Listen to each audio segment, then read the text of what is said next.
السلام علیکم ورحمۃ اللہ تعالی وبرکاتہ۔ امید ہے کہ آپ سبھی حضرات بخیر و عافیت ہوں گے۔ ویڈیو شروع کرنے سے پہلے سبھی ناظرین سے گزارش ہے کہ اپنے آقا کی بارگاہ میں ایک مرتبہ درود پاک پڑھ لیں۔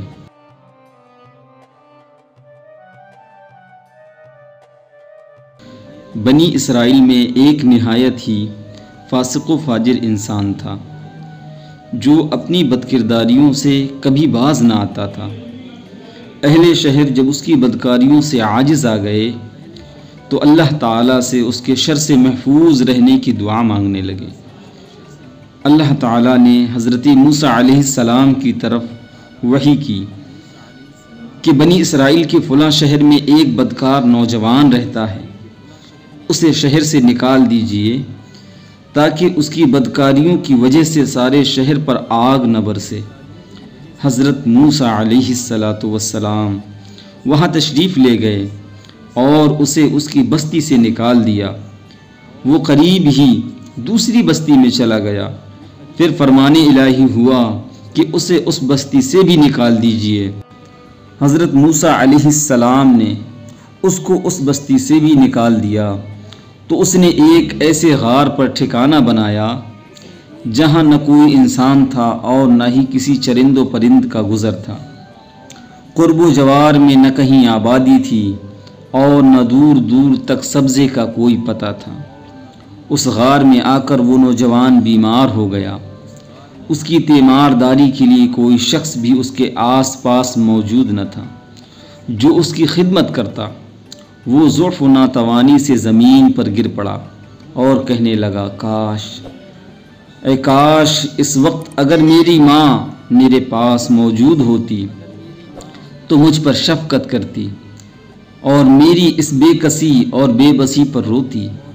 اگر میرا باپ ہوتا تو میری نگہبانی نگہداشت اور مدد کرتا۔ اگر میری بیوی ہوتی تو میری جدائی پر روتی۔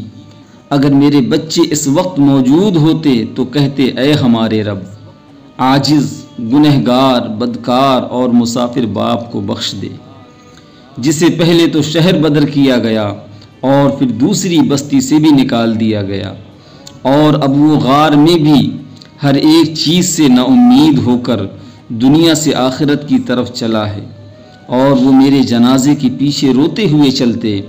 پھر وہ نوجوان کہنے لگا، اے اللہ، تو نے مجھے والدین اور بیوی بچوں سے دور کیا ہے، مگر اپنے فضل و کرم سے دور نہ کرنا۔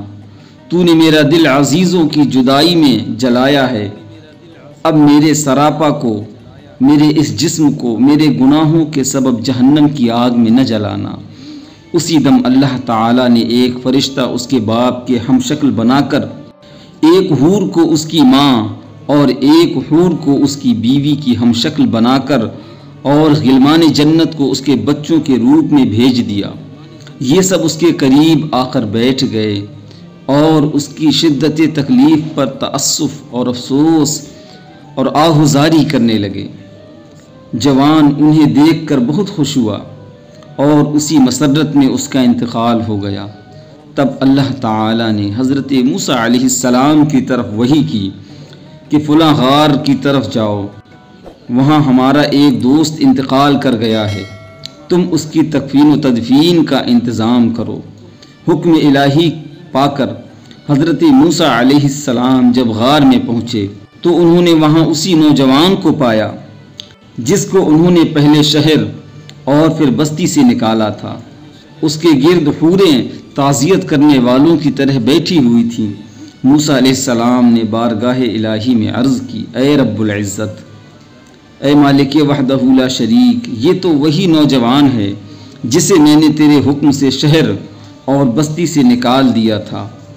اللہ تبارک و تعالی نے فرمایا، اے موسیٰ، میں نے اس کے بہت زیادہ رونے اور عزیزوں کے فراق، ان کی جدائی میں تڑپنے کی وجہ سے اس پر رحم کیا ہے، اور فرشتے کو اس کے باپ اور حور و غلمان کو اس کی ماں، بیوی اور بچوں کے ہم شکل بنا کر بھیجا ہے، جو غربت میں اس کی تکلیفوں پر روتے ہیں۔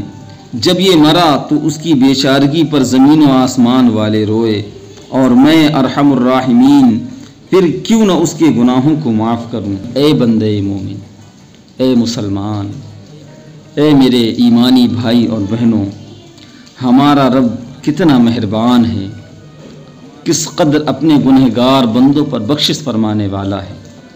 آپ ذرا اندازہ کیجئے کہ جو ابھی آپ نے واقعہ سنا، یہ ایک ایسے شخص کا تھا کہ جس کی بدکاریوں، جس کے برے کاموں کے سبب شہر کے لوگ عاجز آ گئے، تو اللہ کے حکم سے اسے شہر سے نکالا گیا، پھر بستی سے نکالا گیا، لیکن اس کی تھوڑی سی گریہ وزاری اور دل سے اللہ کو یاد کرنے کے سبب اللہ تعالیٰ نے اس پر کیسا کرم فرمایا۔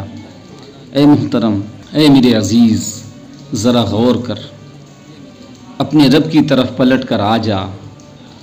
ہمارا رب بڑا مہربان ہے۔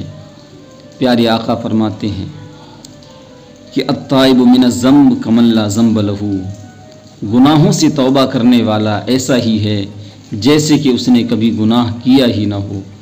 ہم دن رات گناہوں میں گزار رہے ہیں، ہمیں چاہیے کہ ہم اس کریم اور رحیم رب کی بارگاہ میں پلٹ کر آ جائیں، اپنی زندگی بھر کے گناہوں سے توبہ کریں۔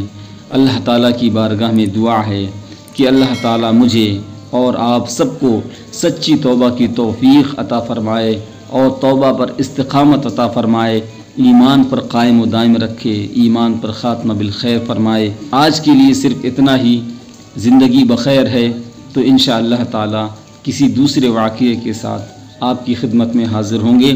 جب تک کے لیے السلام علیکم ورحمۃ اللہ وبرکاتہ، فی امان اللہ تعالی۔